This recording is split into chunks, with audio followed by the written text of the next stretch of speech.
Welcome, everyone. Thank you for joining us on day one of our 25 days of cyber celebration.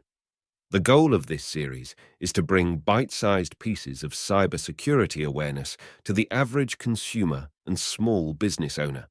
We hope that these tips will help you to be more safe and secure throughout the holiday season and for all of next year. Today, we will be reviewing the importance of multi-factor authentication, which is abbreviated as MFA and often interchanged with the term two-factor authentication, which is abbreviated as 2FA.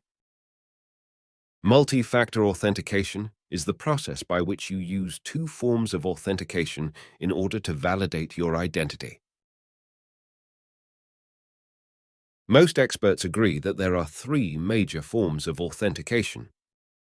The first is something you know, like a password or passphrase.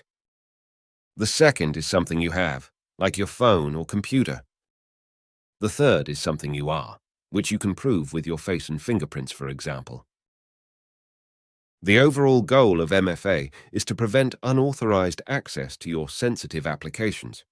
You can think of this like logging into a banking application on your phone, which requires you to type in your username and password as well as use your phone's facial recognition, or it sends you a text message with a code.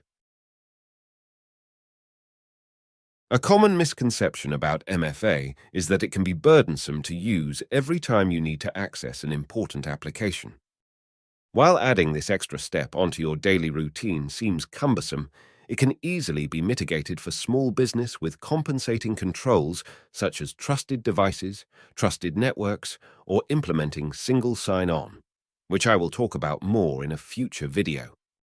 Most people are also used to using MFA in their daily lives when they log into their bank accounts or if they log into a social media account on a new computer for the first time.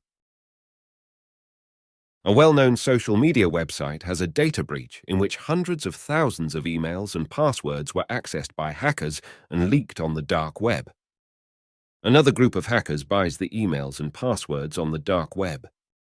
The hackers attempt to use the email and password combinations on multiple other websites until they eventually find a different social media account where you have used the same password.